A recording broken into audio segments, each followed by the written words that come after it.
Shalom jemaat yang terkasih, apa kabar Anda?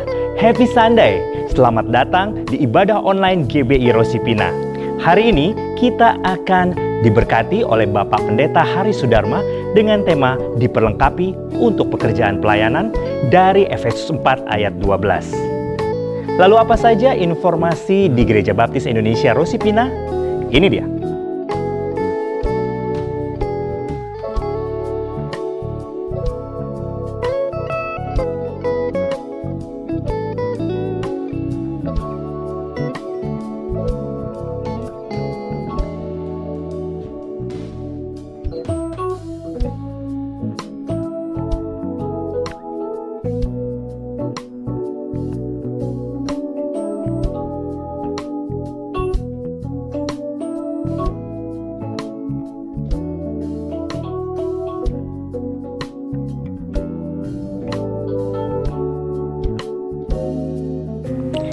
Jemaat yang terkasih, jangan lewatkan ibadah spesial tanggal 7 November, hari ulang tahun Gereja Baptis Indonesia Rosipina. Bagi Anda yang merasa diberkati dan ingin memberikan persembahan dan persepuluhan, jangan lupa untuk memberikannya melalui nomor rekening BCA atas nama Diakon Thomas Cipta Mustika di nomor rekening 6600117970. Lalu siapa saja yang berulang tahun dalam sepekan ini? Ini dia.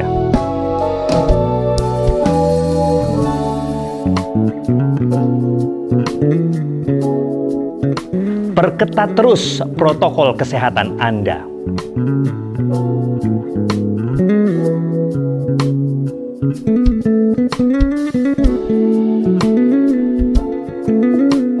Tiba saatnya kita beribadah. Namun sebelumnya, saya akan ajak Anda untuk berdoa terlebih dahulu.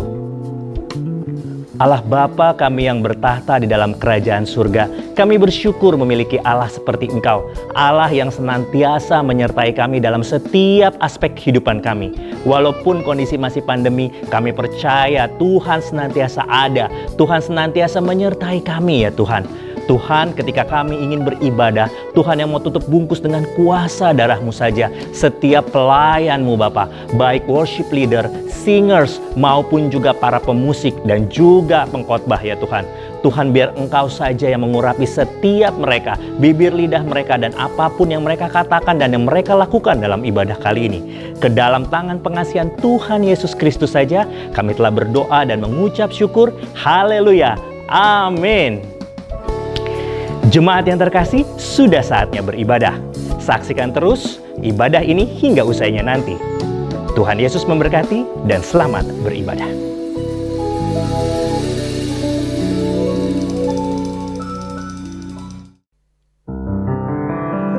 Kita mau menaikkan pujian penyembahan kita bagi Tuhan. Kita naikkan syukur kita kepadanya.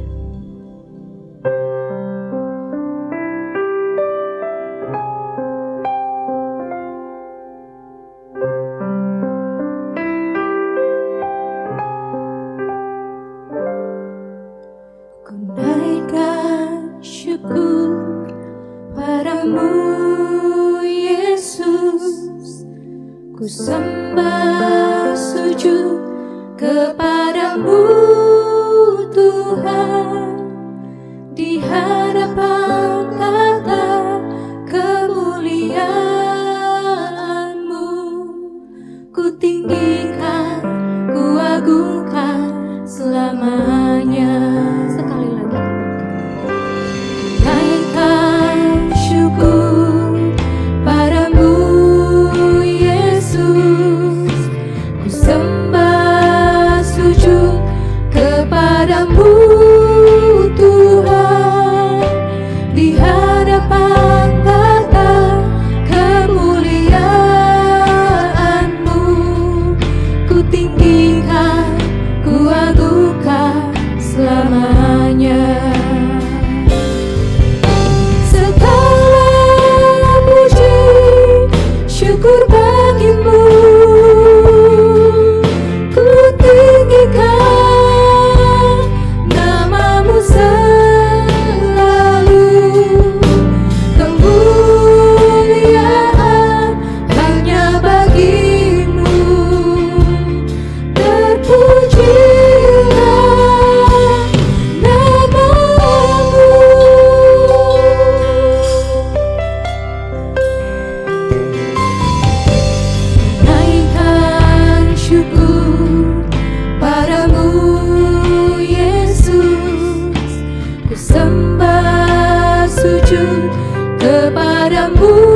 sembah Kau Tuhan. Kami mau bersyukur untuk kebaikan-Mu Tuhan. Haleluya, haleluya. Tiadalah seperti-Mu, tiada Tuhan seperti-Mu. Kami bersyukur, kami naikkan pujian kami dan pujian Kau Tuhan.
Kita mau lebih lagi memuji Tuhan. Ada lagu Dalam Hatiku.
Kisah Injil.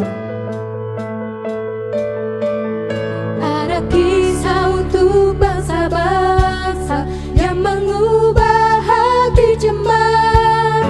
Cerita terang dan damai, cerita kekal benar, cerita kekal benar. Malam terbitlah fajar, fajar hidup yang cemerlang. Kerajaan Kristus kan datang, penuh kasih dan terang. Ada kabar untuk bangsa-bangsa bahwa Allah Maha Besar mengutus anaknya Yesus. Kasih Tuhan tersebar, kasih Tuhan tersebar. Habis malam terbitlah fajar, fajar hidup yang cemerlang. Kerajaan Kristus kan datang, penuh kasih dan terang. Mari kabarkan juru selamat hingga tiap insan kenal, supaya segala bangsa beroleh hidup kekal, beroleh hidup kekal. Habis malam terbitlah fajar, fajar hidup yang cemerlang. Kerajaan Kristus kan datang, penuh kasih dan terang. Kerajaan Kristus kan datang, penuh kasih dan terang. Kerajaan Kristus kan datang, penuh kasih dan terang.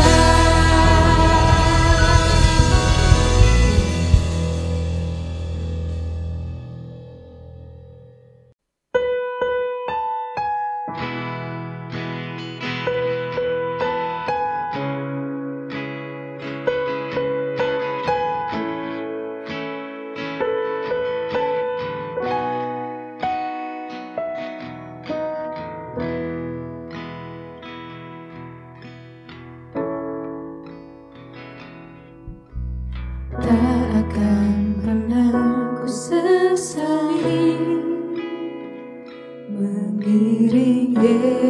Yesus sepanjang hidupku, lewati lembah air mata, ku saksikan kemuliaan-Mu dinyatakan. Berapapun harga yang harus ku bayar, ku kan tetap setia melayani, mengasihi-Mu, mengiring-Mu seumur hidupku. Janji-Mu kan tetap ku pegang teguh, sampai ku dapat mahkota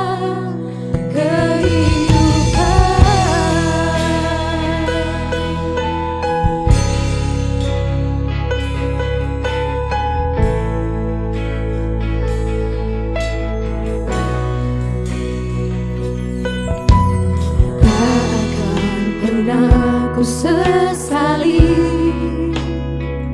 mengiring Yesus sepanjang hidupku, lewati lembah air mata,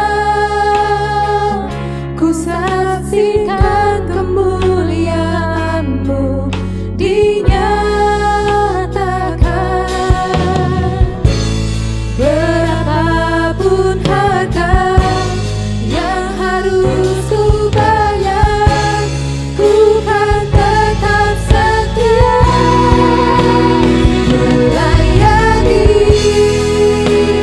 mengasihi-Mu, mengiring-Mu seumur hidupku. Janji-Mu kan tegak ku pegang teguh, sampai ku dapat mahkota melayani, mengasihi-Mu, mengiring-Mu seumur hidupku. Janji-Mu kan tetap ku pegang teguh, sampai ku dapat mahkota melayani, mengasihi-Mu, mengiring-Mu seumur hidupku.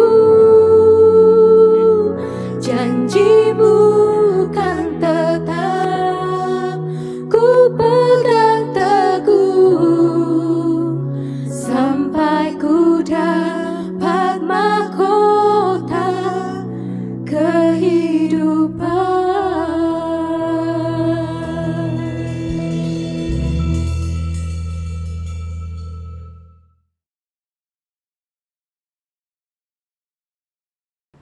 Mari kita berdoa. Bapa, kami sungguh bersyukur untuk pagi ini kami bisa sekali lagi berkumpul menikmati persekutuan keluarga Kristus. Kami dipersatukan oleh Engkau Tuhan yang adalah kepala dari gereja, dan kami bisa menikmati pertumbuhan yang luar biasa dalam Engkau karena kasih-Mu. Ajar kami pagi ini Tuhan, supaya Engkau dimuliakan melalui hidup kami dan melalui keberadaan kami bersama-sama di dalam Engkau. Dalam nama Tuhan Yesus kami berdoa. Amin. Selamat pagi. Wow, tidak kerasa tinggal tidak sampai 1 bulan lagi saya sudah menginjak usia, yaitu usia pensiun. Wow, asik ya. Jadi ngapain nih kalau pensiun? Nah ini saya bilang, kayaknya pertanyaan itu ditanyakan oleh adik saya, Pendeta Yohanes Sudarma. Dia tanya, wah sudah mau pensiun ya. Tetapi saya katakan kayaknya cuma usia saja sih ya, 65. Tetapi yang jelas pekerjaan pelayanan akan berlanjut. Nah ini saya mau ingatkan, akan berlanjut. Nah, dalam posisi, dalam kondisi, dalam situasi yang ya sama. Mau 65 atau belum 65 sama saja. Sama saja buat saya, tetap hidup ini merupakan bagian dari pekerjaan Tuhan. Dan tidak terasa, seingat saya paling tidak saya sudah lebih dari 55 tahun bergereja. Mulai dengan ikut sekolah minggu, guru sekolah minggu saya yang pertama adalah cici saya sendiri.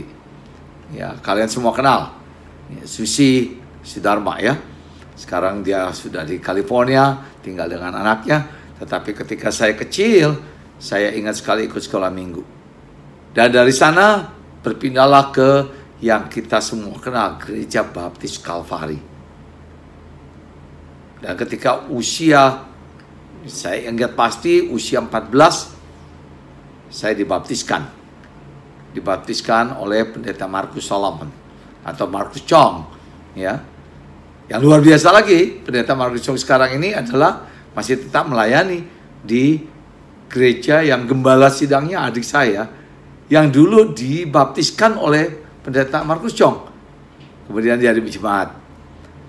Yang saya mau tekankan, kenapa saya perlu mengatakan masalah ke gereja begitu lama dan sebagainya.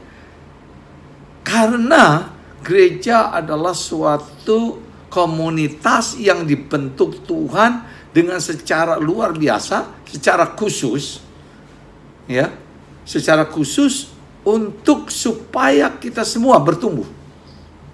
Nah, kata yang dipakai oleh Rasul Paulus, ya, begitu banyak kali di dalam tulisan dia yang disebutkan dengan komunitas adalah tubuh Kristus. Paling tidak ada 15 kali dia menggambarkan persekutuan orang-orang Kristen itu sebagai tubuh Kristus. Sebagai tubuh Kristus. Dalam pasal 4, Efesus pasal 4, terus terang saya suka sekali dengan kitab ini karena bicara secara spesifik mengenai gereja. Dari mulai pembentukan sampai akhirnya terkumpullah kita semua yang seperti dia katakan oleh Rasul Paulus, ya, yaitu suatu komunitas. Dan di dalam komunitas ini diberikan yang namanya secara khusus karunia-karunia unik sekali bagi pembangunan tubuh Kristus. Pasal 4 ayat 11 berkata gini, dan ialah, yaitu Kristus, yang memberikan baik rasul-rasul maupun nabi-nabi, baik pemberita-pemberita Injil maupun gembala-gembala dan pengajar-pengajar. Dia, Kristus, yang sumbernya, yang memberikan keunikan, peranan, kepemimpinan di dalam gereja mula-mula. Nah, kalau kita lihat ke depan sedikit dalam pasal yang kedua ayat 19 sampai 22, Paulus menekankan fondasi dari yang namanya tubuh Kristus. Perhatikan ayat 19. Demikianlah kamu bukan lagi orang asing dan pendatang, melainkan kawan sewarga dari orang kudus dan anggota-anggota keluarga Allah. Nah, begitu berkumpul bersama-sama, begitu kita berkumpul bersama-sama yang dikatakan sebagai komunitas orang percaya, tidak ada lagi orang asing dan pendatang, melainkan semua kawan sewarga dan anggota keluarga Allah. Ayat 20 katakan, yang dibangun. Nah, kita semua ini dibangun di atas dasar, perhatikan, para rasul dan para nabi, dengan Kristus sebagai batu penjuru. Nah, jelas kita tahu yang dibicarakan Paulus di sini adalah bahwa gereja dibangun fondasinya adalah para rasul yang kita kenal, Petrus, Yohanes, Matius, ya kalian semua mengerti itu. Secara spesifik memang mereka pertama-tama disebutkan rasul-rasul. Tetapi kalau kita perhatikan apa yang dilakukan oleh mereka, termasuk peranan kenabian dilakukan oleh para rasul ini. Itu sebabnya kita memiliki tulisan-tulisan para rasul yang merupakan kenabian, fungsi kenabian. Sehingga kita bisa lihat dua-duanya, bahwa para rasul pun berfungsi sebagai nabi-nabi. Memang di dalam kisah para rasul ada nabi-nabi lain, seperti Agabus misalnya, sebutkan secara spesifik hanya berfungsi sebagai nabi. Tetapi kita perhatikan bahwa para rasul berperan sebagai nabi-nabi juga di dalam memberikan penulisan firman-firman Allah yang kita punya sekarang ini. Dan ayat 21, dan di dalam dia tumbuh seluruh bangunan. Nah, ini ada lagi gambar yang berbeda, yaitu bangunan. Bangunan di dalam pasal kedua ini gambaran dari komunitas orang-orang percaya disebut seluruh adalah bangunan. Suatu gedung yang gambarannya rapi tersusun. Rapi tersusun. Ini ada peranan yang penting sekali yang dikatakan gedung itu rapi tersusun. Menjadi bait Allah yang kudus. Kita semua bersama-sama di dalam Tuhan merupakan bait Allah yang kudus. Tetapi juga secara pribadi-pribadi merupakan bait Allah yang kudus. Jadi ada, kalau kita bicara bangunan, setiap bagian dari bangunan itu adalah bahan bangunan untuk menjadikan rumah Tuhan yang kudus. Begitu pula dengan kita. Di dalam dia, kamu juga turut dibangunkan menjadi tempat kediaman Allah di dalam roh. Kalian semua katakan. Saya pernah khotbahkan kata kamu mestinya lebih tepat diterjemahkan kalian. Karena dalam bentuk jamak. Dalam bentuk jamak. Ya. Ini yang harusnya jadi dasar. Kita harus mengerti menjadi fondasi dari gereja. Yaitu pengajaran para rasul dan nabi-nabi. Sehingga kita kembali lagi kepada pasal 4 ayat 11. Dikatakan, ialah yang memberikan baik rasul-rasul maupun nabi-nabi, baik pemberita-pemberita Injil maupun gembala-gembala dan pengajar-pengajar. Ialah Kristus yang memberikan ini peranan rasul-rasul, nabi-nabi, pemberita-pemberita Injil, gembala-gembala dan pengajar-pengajar. Dengan variasi seperti itu, kemudian dikatakan apa yang dibicarakan. Apa yang dibicarakan Rasul Paulus. Dalam kita lihat nih, fungsi dari karunia yang diberikan kepada gereja yang harus kita perhatikan, yaitu untuk memperlengkapi. Jadi ketika kita bicara dalam konteks gereja lokal, sebenarnya itu yang dikatakan oleh Paulus kepada gereja di Efesus. Kemudian dari Efesus berkembang ke Laodikia, ke yang lainnya. Ada 7 gereja di sekitar itu. Kalau kita perhatikan di kitab Wahyu, maka saudara akan temukan 7 gereja, pasal 2 dan 3. 7 gereja ini yang dibicarakan ya perkembangan dari Efesus. Nah, di Efesus ini dikatakan sebagai lokal gereja setempat. Para orang-orang yang secara spesifik diberikan karunia khusus harus berperan lebih besar lagi. Apalagi dibicarakan karunia-karunia khusus tadi yang seperti ya saya katakan kepemimpinan. Begitu kita bicara mengenai karunia kepemimpinan yang diberikan, maka para pimpinan di dalam gereja harus bekerja untuk memperlengkapi jemaat, orang-orang kudus di dalam gereja. Memperlengkapi supaya jadi apa? Memperlengkapi supaya mereka bisa melakukan pekerjaan pelayanan. Sekali lagi, tugas gembala, tugas pemimpin dan sebagainya, membimbing supaya jemaat bisa melayani. Ingat, pelayanan bukan bagian hanya para pemimpin. Yang luar biasa, George Barna melakukan survei. Menurut dia, gereja yang sehat, katanya, gereja yang sehat. Saya nggak begitu setuju dengan terminologi gereja yang sehat, yaitu terdiri paling tidak 20% jemaat melayani. Itu dihitung kategori sehat. Tapi kalau kita kembali kepada Efesus, nggak begitu. Nggak begitu. Semua para pemimpin harus bekerja sedemikian rupa untuk memperlengkapi jemaat supaya jemaat bisa melakukan pekerjaan pelayanan. Pekerjaan pelayanan untuk apa? Pembangunan tubuh Kristus secara keseluruhan, secara utuh. Semua jemaat terlibat. Terus pekerjaan ini bukan sementara, bukan beberapa saat saja, tetapi dikatakan dalam ayat 13, sampai kita semua, yaitu seluruh yang ada dalam gereja, yang disebut sebagai tubuh Kristus, mencapai kesatuan iman. Sampai kita semua telah mencapai kesatuan iman. Ingat, titik beratnya adalah kesatuan. Kesatuan. Unity.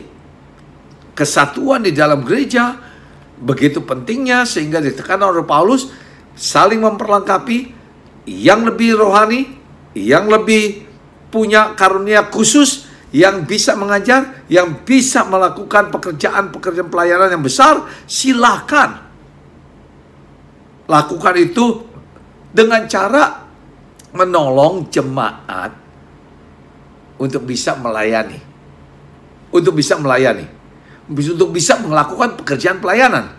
Nah, dengan demikian bersama-sama membangun tubuh Kristus. Tubuh Kristus.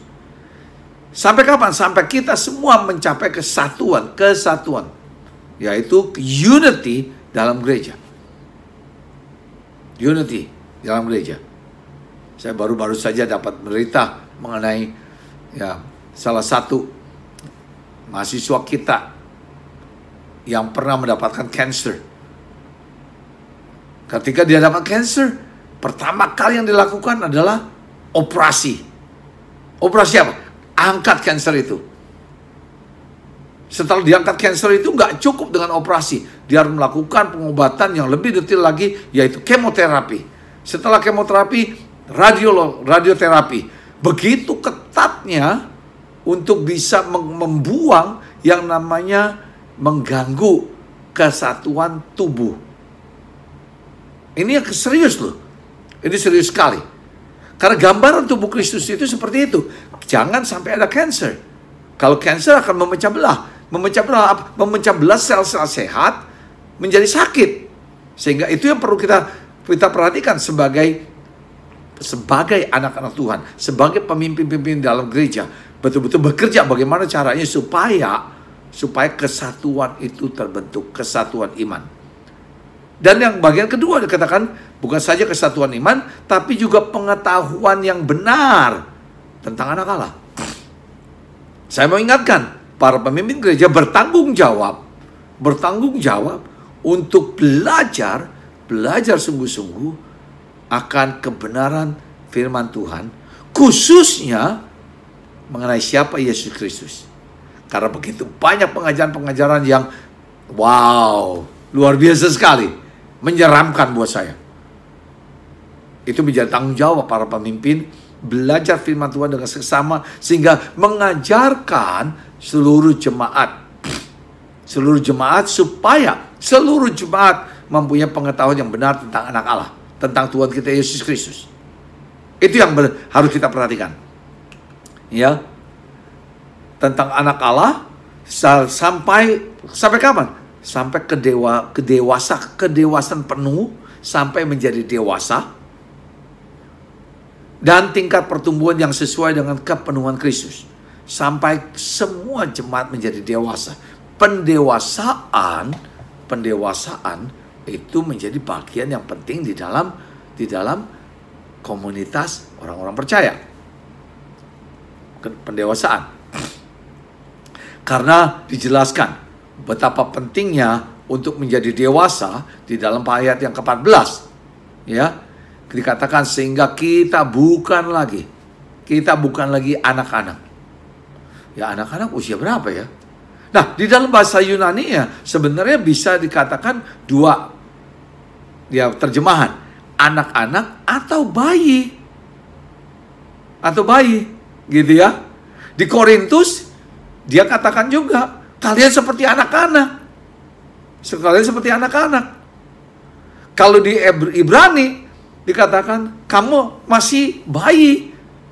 Menurut ukuran waktu, kamu sudah harus menjadi guru, tetapi kamu masih perlu minum susu, karena nggak bisa makan makanan keras. Yang minum susu itu bayi-bayi.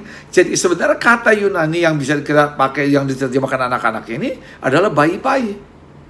Nah, anak-anak sedikit berbeda, gitu ya. Kalau saya mau kasih gambaran bayi-bayi, kita coba lihat bayi. Kebetulan anak kami, Yvonne, ya, baru punya anak. Ini bakal dirayakan ulang tahun pertamanya bulan depan. Tapi kita masih ingat ketika dia lahir dan sebagainya, tinggal bersama kami di Lembang dan sebagainya. Loh, apa kerjanya bayi sih? Merengek. Kalau dia mau sesuatu, dia merengek. Kalau dia mau sesuatu, dia pasti merengek. Kalau dia belum dapatkan, dia nggak akan stop merengeknya. Anak-anak lain, kalau mau sesuatu, minta, nggak dapet, ngambek. Asik ya? Anak-anak kalau minta nggak dapet, ngambek. Ini ciri khasnya nih. Tetapi kemudian pertumbuhannya bisa menjadi remaja. Nah, remaja punya keunikan sendiri, punya pikiran sendiri. Seringkali anak remaja bahkan merasa sudah dewasa. Dan sepertinya anak remaja berpikir selalu, oh saya sudah tahu, saya mesti buat apa. Menganggap dirinya sudah dewasa. Ternyata banyak sekali yang mereka belum pelajari, sehingga banyak kali mereka mengambil keputusan-keputusan yang salah. Itu remaja. Nah, sesudah itu baru kita bicara kedewasaan. Kedewasaan pun merupakan suatu proses untuk menjadi dewasa penuh. Itu sebabnya dikatakan dalam ayat 14 ini, perlunya suatu proses yang baik supaya kita bukan lagi anak-anak yang diombang-ambingkan oleh rupa-rupa angin pengajaran. Diombang-ambingkan oleh segala angin pengajaran yang bertebaran dan tanpa pertanggungjawaban kepada Tuhan. Saya kadang-kadang mendengarkan orang-orang yang berkhotbah dan tanpa keterikatan dengan firman Tuhan dan kepada tanggung jawab pada denominasi dan sebagainya. Wow, mengerikan sekali. Apalagi akhir-akhir ini angin-angin pengajaran dan mengenai akhir zaman. Waduh, itu luar biasa sekali. Kitab Wahyu itu didedikasikan sepenuhnya untuk antikristus. Gila. Ya gimana? Ini angin pengajaran seperti ini yang begitu mengacaukan, banyak kali membuat, menakutkan jemaat-jemaat. Nah, para pemimpin gereja perlu bersatu bersama-sama mengajarkan kebenaran firman Tuhan supaya jangan diombang-ambingkan oleh pengajaran yang tidak beres. Saya katakan kitab Wahyu itu adalah milik Tuhan Yesus. Di dalamnya semua bicara dengan kebesaran, kemuliaan Tuhan Yesus. Saya nggak tahu kenapa orang kok lebih suka bicara mengenai antikristus daripada Kristusnya. Kalau saya lebih suka bicara mengenai Kristus ketika bicara kitab Wahyu. Ini yang perlu kita perhatikan supaya tidak diombang-ambingkan oleh rupa-rupa angin pengajaran, oleh permainan palsu manusia dan kelicikan mereka yang menyesatkan. Nah, jadi kembali betapa pentingnya kita berjemaat, menjadi satu komunitas orang-orang percaya.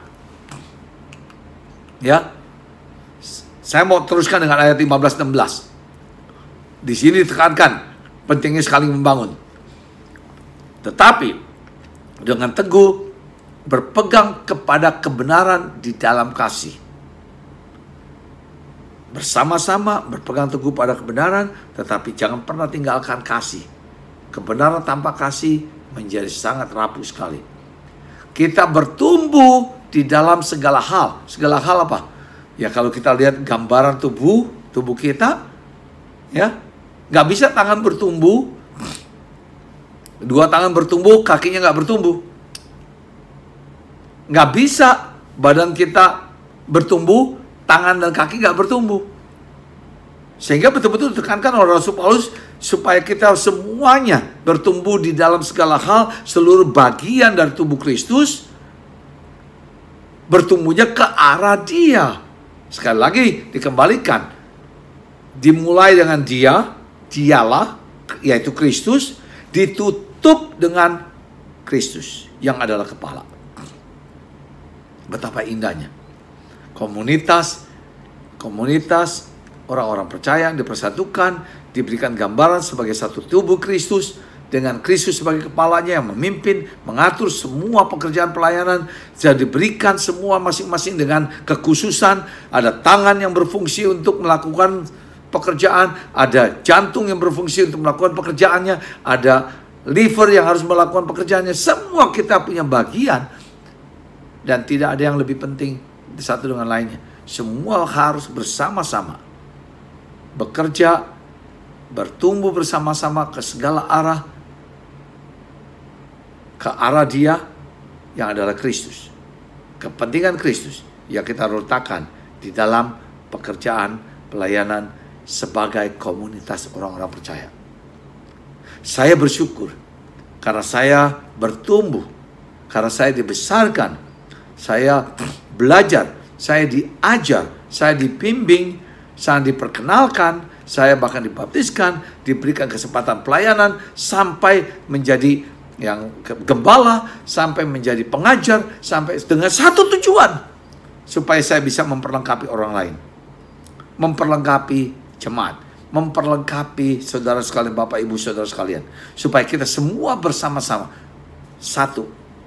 bersatu di dalam Kristus dan bertumbuh ke arah Dia menjadi besar.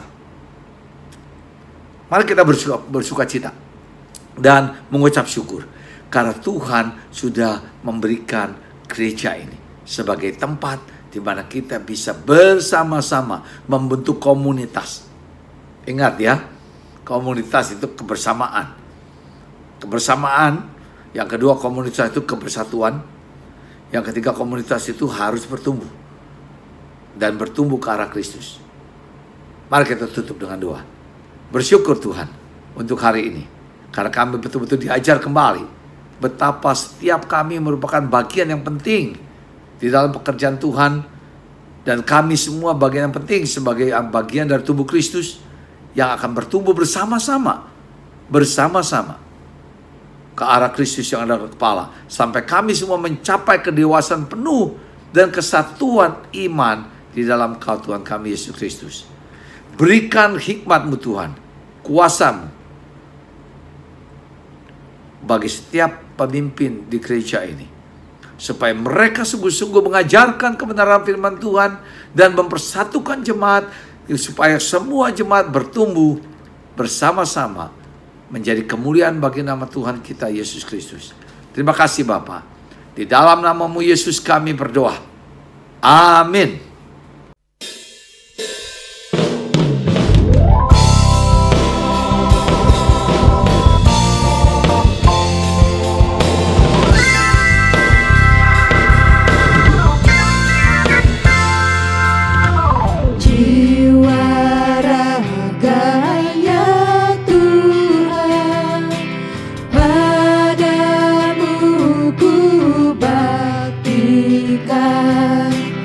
Dan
Jemaat yang dikasihi Tuhan, mari kita sama-sama berdoa syafaat bersama. Kita mau naikkan doa kita mau naikkan kerinduan kita kepada Tuhan. Mari kita berdoa. Bapa kami yang bertata dalam kerajaan sorga, Bapa yang kami sembah, Bapa yang kami kenal dalam anak-Mu Yesus Kristus, pujian, hormat, dan syukur Tuhan, tak henti-hentinya kami naikkan kepadamu Tuhan. Kami menyadari Engkau Allah kami yang luar biasa, kami menyadari Engkau Allah kami yang dahsyat, Engkau Tuhan yang berdaulat atas kehidupan kami. Kami percaya Tuhan, Engkau sudah merancangkan hal-hal yang indah dalam kehidupan kami. Kami bersyukur kepadamu Tuhan. Terima kasih untuk kasih dan anugerah-Mu Tuhan dalam kehidupan kami. Kami bersyukur Tuhan untuk hari ini Bapa, kalau kami boleh datang bersekutu dengan Engkau, sekalipun kami masih di rumah kami masing-masing, kami hanya melalui online Tuhan, tapi kami percaya lawatan Allah terus tercurah. Engkau Tuhan yang maha hadir dimanapun kami berada, Engkau Allah yang selalu hadir Tuhan. Terima kasih Tuhan Yesus, terima kasih. Terima kasih untuk hari ini Tuhan, kami boleh memuji, kami boleh menyembah Engkau, kami boleh Tuhan bersekutu Tuhan, dan kami boleh mendengar akan kebenaran firman-Mu Tuhan. Biarlah Roh Kudus saja yang bekerja memampukan kami dalam kehidupan kami, untuk kami boleh menjadi pelaku-pelaku firman Tuhan. Biarlah firman-Mu sungguh menjadi rema dalam kehidupan kami, firman-Mu yang memberi kekuatan, firman-Mu yang menuntun kami, firman-Mu yang memampukan kami Tuhan, untuk kami boleh melakukan apa yang menjadi kehendak Tuhan dalam kehidupan kami. Terima kasih Tuhan Yesus, terima kasih. Dan saat ini Tuhan kami datang kepadamu Bapa. Kami bawa kerinduan kami Tuhan. Kami berdoa ya Tuhan bagi gereja-Mu Tuhan di tempat ini. Terima kasih Tuhan untuk kasih-Mu atas gereja-Mu ini Tuhan.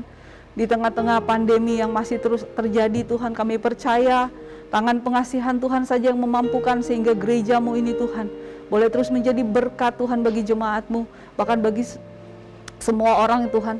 Engkau juga yang memampukan sehingga gereja-Mu ini Tuhan boleh terus ada Tuhan, boleh terus Bapa mempermuliakan Engkau Tuhan. Engkau juga mengurapi ya Bapa. Kami berdoa buat setiap jemaat-Mu yang ada di gereja ini Tuhan. Tuhan, Engkau Allah yang maha tahu, Engkau Allah yang maha mengerti. Engkau tahu apa yang menjadi pergumulan-pergumulan dari setiap jemaat-Mu Tuhan. Tuhan, biarlah Tuhan Engkau yang buka jalan Bapa. Apapun yang menjadi pergumulan mereka. Mereka yang sakit Engkau sembuhkan di dalam nama Tuhan Yesus. Mereka yang dalam pergumulan mungkin secara ekonomi Tuhan juga yang mencukup-cukupkan Tuhan. Mereka yang sedang bergumul Tuhan, apapun yang menjadi pergumulan dalam rumah tangga mereka, dalam pribadi, lepas pribadi, dalam usaha, dalam pekerjaan Tuhan, kami percaya tangan Tuhan selalu tercurah, tangan Tuhan yang akan selalu menopang setiap jemaat-Mu Tuhan. Belas kasihan Tuhan tercurah atas jemaat-Mu Tuhan. Terima kasih, kami sungguh bersyukur Tuhan. Kami bangga kami punya Allah yang seperti Engkau Tuhan. Terima kasih Tuhan Yesus. Dan saat ini Bapa, kami hanya mau berserah penuh kepadamu Tuhan. Kami hanya mau berharap kepadamu Tuhan. Engkau Allah kami, Engkau Tuhan kami yang berdaulat atas kehidupan kami. Jadilah kehendak-Mu dalam kehidupan kami. Jadilah kehendak-Mu dalam kehidupan jemaat-Mu Tuhan. Terima kasih Tuhan Yesus. Kami juga berdoa Bapa buat bangsa dan negara kami Tuhan. Tuhan, terima kasih, kami sungguh bersyukur Tuhan. Sekalipun bangsa ini juga harus mengalami pandemi seperti yang terjadi di seluruh dunia Tuhan, tapi kami percaya Tuhan Engkau melindungi bangsa Indonesia. Tangan pengasihan Tuhan ada di tengah-tengah bangsa ini Tuhan. Indonesia boleh melewati pandemi ini Tuhan. Indonesia boleh tetap bangkit Tuhan. Indonesia boleh tetap kuat. Sekalipun Bapa, mungkin ada bangsa-bangsa lain yang terpuruk, tetapi kami percaya kami boleh melihat Indonesia boleh tetap kuat Tuhan. Itu semua karena anugerah Tuhan. Itu semua karena tangan pengasihan Tuhan yang ada di tengah-tengah bangsa ini Tuhan. Kami terus berdoa bagi pemerintah negara kami Tuhan. Tuhan Yesus, biarlah ya Tuhan Engkau juga yang melindungi, Engkau juga yang menuntun Bapa. Engkau terus berikan hikmat bagi pemerintah negara kami, Pak Presiden Jokowi dan seluruh jajarannya Tuhan. Tuhan lindungi, Tuhan bentengi, Tuhan taruh hikmat di dalam hati dan pikiran mereka Tuhan, dan biarlah mereka boleh melakukan apa yang menjadi kehendak Tuhan, apa yang menjadi rancangan Tuhan atas bangsa ini Tuhan. Terima kasih Tuhan Yesus, terima kasih. Kami serahkan bangsa ini ke dalam tangan Tuhan. Kami terus bersyukur kepadamu Bapa. Kami juga mohon urapan yang daripadamu Bapa. Kami berdoa Tuhan untuk para pelayan-pelayan Tuhan yang begitu setia Tuhan, yang terus melayani Engkau Tuhan, sehingga umat-Mu boleh terus bersekutu Bapa, sehingga umat-Mu boleh terus mengalami persekutuan lewat online ini Tuhan. Tuhan Engkau memberkati anak-anak-Mu Bapa. Engkau juga yang melindungi, bentengi dengan kuasa darah-Mu. Jauhkan dari segala sakit penyakit, jauhkan dari segala hal-hal negatif Tuhan. Dan biarlah ya Tuhan, Nama Tuhan saja yang terus kami tinggikan dan dipermuliakan. Terima kasih Bapa, terima kasih Tuhan Yesus. Terima kasih untuk kasih anugerah-Mu. Terima kasih untuk penyertaan-Mu Tuhan. Pribadi lepas pribadi. Jemaat-Mu Tuhan, bangsa ini Tuhan, kami sungguh bersyukur Tuhan. Dan kami hanya mau berserah. Kami taruhkan semuanya ke dalam tangan pengasihan Tuhan saja. Biar kehendak Tuhan, rancangan Tuhan yang terjadi. Terima kasih Tuhan Yesus, ini doa dan permohonan kami. Ini syukur kami Tuhan, kami bawa hanya di dalam nama Tuhan Yesus, yang menjadi Tuhan dan Juru Selamat kami yang hidup. Haleluya, amin. Mari kita berdoa sekali lagi. Bapa, terima kasih untuk semua yang Kau sudah berikan hari ini secara khusus mengajar kami sebagai tubuh Kristus. Dan sekarang, biar kiranya kuasa-Mu Tuhan yang melampaui segala ciptaan memenuhi hidup setiap anak-anak-Mu, supaya apapun yang mereka lakukan itu berhasil bagi kemuliaan Allah Bapa. Kiranya kasih Kristus yang ajaib melimpah ruah dalam kehidupan mereka, menjamah lebih banyak orang lagi, supaya orang melihat Kristus yang ada dalam mereka dengan kasih-Nya yang ajaib itu. Dan penyertaan Roh Kudus membimbing setiap langkah anak-anak-Mu kemanapun mereka pergi, supaya selalu seturut dengan kehendak-Mu dan bahkan menyenangkan hati-Mu Bapa. Oleh karena itu saudara sekalian, pulanglah bersama kuasa daripada Allah Bapa, kasih dari Tuhan kita Yesus Kristus, dan persekutuan penyertaan Roh Kudus beserta saudara sekalian dari sekarang sampai kita bertemu muka dengan Tuhan kita Yesus Kristus. Amin. Sampai jumpa dalam ibadah minggu depan. Tuhan Yesus memberkati.